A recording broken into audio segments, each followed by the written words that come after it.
Chromosomes and genes 10th class biology chapter number 15 inheritance. तो dear students, आज हमने सीखना है कि क्रोमोसोम्स क्या होते हैं, उनकी कंपोजिशन कैसी होती है, किन चीज़ों से क्रोमोसोम्स बने होते हैं और जीन्स क्या होता है। ठीक है। अच्छा, अब प्रीवियस लेक्चर में हमने सीखा था कि जो जीन्स हैं वो असल में इनहेरिटेंस के यूनिट्स हैं, यानी जीन्स ही हैं जो कैरेक्टर्स को ट्रांसफ़र करते हैं। ठीक है। और जीन्स ही हैं जिससे इनहेरिटेंस वजूद में आती है। मतलब ये है कि ये यूनिट्स ऑफ इनहेरिटेंस हैं। तो बेटा क्रोमोसोम्स की बात करते हैं। तो क्रोमोसोम्स क्या हैं, क्रोमोसोम्स किसके बने होते हैं? तो आपने देखा होगा, आपने 9th क्लास में पढ़ा था कि क्रोमोसोम्स जो है वो उस वक्त विजिबल होते हैं जब सेल डिवाइड हो रहा होता है। तो जब सेल डिवाइड हो रहा होता है तो क्रोमोसोम्स विजिबल होते हैं, अदरवाइज क्रोमोसोम्स नहीं बल्कि thread like structures, fine structures में मौजूद होते हैं जिन्हें हम क्रोमैटिन कहते हैं। ठीक है। तो क्रोमैटिन यानी कि क्या है, एक कॉम्प्लेक्स मटेरियल है। जैसे कि आप देखें कि ये हमारे पास अगर एक सेल है, ठीक हो गया। अब इस सेल में ये दरमियान में क्या है, ये न्यूक्लियस है और इस न्यूक्लियस के अंदर ये थ्रेड लाइक स्ट्रक्चर्स, ऐसे ये धागे जो होते हैं, ऐसे ये थ्रेड लाइक स्ट्रक्चर्स, ये एक्चुअली क्या है, ये क्रोमैटिन है। ठीक हो गया, ये क्रोमैटिन है, क्रोमैटिन। ठीक हो गया। अब ये क्रोमैटिन है। अब ये क्रोमैटिन यानी जब सेल डिवाइड नहीं होता, नॉन डिवाइडिंग फेज होता है, तो उस वक्त जो डीएनए है वो क्रोमैटिन की फॉर्म में मौजूद होता है। यानी जो क्रोमोसोम्स हैं वो क्रोमैटिन की फॉर्म में मौजूद होते हैं। ठीक है। तो मैंने यहाँ पे ये जो बनाया है, ये थ्रेड लाइक जो है, ये एक्चुअली क्या है, ये क्रोमैटिन है, क्रोमैटिन। अब ये एक कॉम्प्लेक्स मटेरियल है, कॉम्प्लेक्स। ठीक है। ये जो क्रोमैटिन है ये एक कॉम्प्लेक्स मटेरियल है। ठीक है, कॉम्प्लेक्स मटेरियल। और ये किस वक्त मौजूद विजिबल होता है, नॉन डिवाइडिंग फेज में, जब सेल डिवाइडिंग फेज में नहीं होता। नॉन डिवाइडिंग फेज में ये विजिबल होता है। उसके अलावा यानी कि अब ये इसकी कंपोजिशन क्या होती है। ठीक है। तो बेटा अगर हम इसकी कंपोजिशन की बात करते हैं तो ये दो चीज़ों से बना होता है। एक नंबर पर डीएनए, ठीक है, वो इसमें मौजूद होता है। दूसरे नंबर पे बेटा प्रोटीन्स मौजूद होते हैं,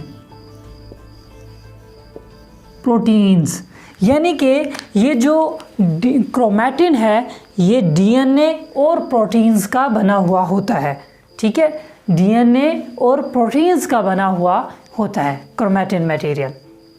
अच्छा, अब ये तो था ना जब सेल डिवाइड नहीं हो रहा होता। जब सेल डिवाइड होने लगता है तो वो क्रोमोसोम्स की फॉर्म में आता है। यानी ये जो क्रोमैटिन मटेरियल है ये कंडेंस होता है और एक बड़ी प्यारी सी एक खूबसूरत फॉर्म बनाता है, क्रोमोसोम्स। ठीक है, उस वक्त यानी कि ये क्रोमोसोम्स की फॉर्म में होता है। फिर ये इस फॉर्म में आ जाता है, इस फॉर्म में आ जाता है। ठीक है, इन्हें हम फिर कहते हैं क्रोमोसोम।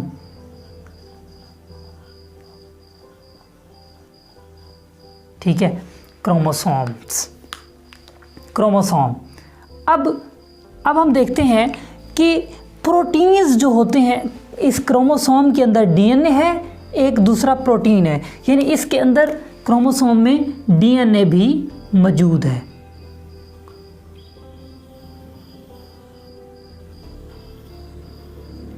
ठीक है, ये मैंने सपोज किया कि ये इसके अंदर डीएनए है, ठीक हो गया। यानी क्रोमोसोम्स में डीएनए और प्रोटीन्स मौजूद हैं। अच्छा, प्रोटीन्स स्पेशली कौन से वाले प्रोटीन्स होते हैं? ज़्यादातर हिस्टोन्स प्रोटीन्स, ठीक है। अच्छा, अब हिस्टोन्स प्रोटीन्स कौन से हैं वो मैं आपको बताता हूँ। एक्चुअली जो है हिस्टोन्स प्रोटीन्स ये राउंड प्रोटीन्स होते हैं जिनके ऊपर डीएनए ने रैप किया हुआ होता है। ये यहाँ पे देखें कि ये जो प्रोटीन है ये वाला, ये एक राउंड फॉर्म, एक राउंड स्ट्रक्चर, ये हिस्टोन प्रोटीन्स हैं, हिस्टोन प्रोटीन्स,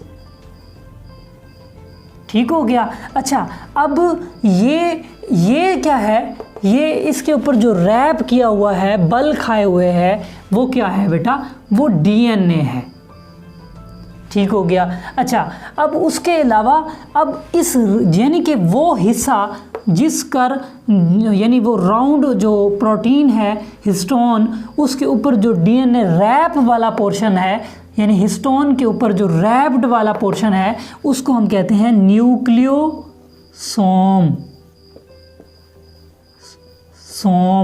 ठीक है। सोम बॉडी को कहते हैं, यानी ये वो पार्ट है, एक न्यूक्लियस बन गया ना। अब आपको पता है कि न्यूक्लियस क्या है? डीएनए और प्रोटीन्स, ठीक है। अब ये यानी कि जो है ये, अब यहाँ पे हिस्टोन प्रोटीन्स भी हैं इस एरिया में, इस पोर्शन में, और डीएनए भी है, तो ये न्यूक्लियस है, एक न्यूक्लियोसोम है, ये एक छोटा। अच्छा, अब ये न्यूक्लियोसोम है, यानी न्यूक्लियस की एक बॉडी है, एक पार्ट है, एक हिस्सा है। अच्छा, अब इसी तरह अब ये एक और अगर राउंड यहाँ पे एक राउंड और हिस्टोन प्रोटीन है, उसके ऊपर भी ऐसे इसने रैप किया हुआ होगा, तो अब ये दो हिस्टोन प्रोटीन, दो न्यूक्लियोसोम्स, ठीक है, ये एक न्यूक्लियोसोम हो गया, अब ये एक और न्यूक्लियोसोम हो जाएगा, ठीक है। तो अब एक न्यूक्लियोसोम और दूसरे न्यूक्लियोसोम के दरमियान में भी डीएनए मौजूद है। ये डीएनए क्या है? ये इन दोनों के दरमियान में भी मौजूद है, ठीक है। ये सिर्फ ऐसा नहीं है कि सिर्फ न्यूक्लियोसोम्स पर ही डीएनए होता है, ठीक है, हिस्टोन प्रोटीन्स पर ही डीएनए होता है, बल्कि असल में दो न्यूक्लियोसोम्स के दरमियान में भी डीएनए है। इस तरह यानी जैसे तस्बीह के ऊपर ना ऐसे जैसे होता है कि यहाँ पे हम देखते हैं कि ऐसे यूं ऐसे राउंड स्ट्रक्चर हो गया, फिर ये एक और राउंड स्ट्रक्चर हो गया, फिर ये एक और राउंड स्ट्रक्चर हो गया, फिर ये एक और राउंड स्ट्रक्चर हो गया, फिर ये एक और राउंड स्ट्रक्चर हो गया। इस तरह क्या है कि ये एक जैसे तस्बीह के ऊपर दाने नहीं होते हैं, ठीक है, उस तरह से ये यानी कि मौजूद होते हैं न्यूक्लियोसोम्स। और ये सारे यानी कि ऐसे यूं ये जो स्ट्रिंग्स होती हैं, ये फाइबर्स जो रेशे होती हैं, ऐसे थ्रेड्स होते हैं जो इस तरह के, वो थ्रेड सारे यानी कंडेंस होके फिर क्या बनाते हैं? वो असल में क्रोमोसोम्स बनाते हैं, ठीक है। तो ये था जी हमारे पास कंपोजिशन क्रोमोसोम्स की, कि क्रोमोसोम्स की कंपोजिशन क्या है। तो हम लोगों ने आज ये सीखा कि क्रोमोसोम्स जो है वो असल में जब सेल डिवाइड नहीं हो रहा होता तो वो क्रोमैटिन मटेरियल में होता है, इस तरह कॉम्प्लेक्स थ्रेड लाइक स्ट्रक्चर्स में, ये आप लोग पहले से जानते हैं। अच्छा, जब सेल डिवाइड होने लगता है तो फिर वो इस फॉर्म में क्रोमोसोम्स की फॉर्म में आ जाते हैं। अच्छा, अब कंपोजिशन क्या है? क्रोमोसोम्स दो चीज़ों के बने हुए हैं, एक है डीएनए, ठीक है, और दूसरा है प्रोटीन्स, ठीक है। अब ये जो है ये डीएनए मैंने बना दिया, बाकी हिस्सा प्रोटीन्स हैं। अच्छा, अब प्रोटीन्स स्पेशली वाले कौन से होते हैं? हिस्टोन्स, ठीक है। अब हिस्टोन्स प्रोटीन्स क्या हैं? असल में हिस्टोन्स प्रोटीन्स वो राउंड प्रोटीन्स हैं जिनके ऊपर डीएनए ने रैप किया हुआ है। ये देखें ना, ये रैप किया हुआ है। अच्छा, अब वो जो रैप्ड एरिया होता है हिस्टोन प्रोटीन के ऊपर जो डीएनए ने रैप कर दिया है, वो वाला न्यूक्लियोसोम, यानी वो पार्ट, वो हिस्सा, वो एक टुकड़ा, ठीक है, वो क्या है? वो न्यूक्लियोसोम है, ठीक है। अब इस तरह एक और न्यूक्लियोसोम, फिर और न्यूक्लियोसोम, जैसे ये मैंने बनाया, एक न्यूक्लियोसोम, दूसरा, तीसरा, चौथा, पांचवा। अब एक न्यूक्लियोसोम को दूसरे न्यूक्लियोसोम के दरमियान में भी डीएनए मौजूद है, ठीक है, जैसे तस्बीह के दाने होते हैं। तो ये था जी हमारा आज का टॉपिक। नेक्स्ट इंशाल्लाह हम वेट्सन एंड क्रिक मॉडल को स्टडी करेंगे। तब तक के लिए बेटा अल्लाह हाफिज़।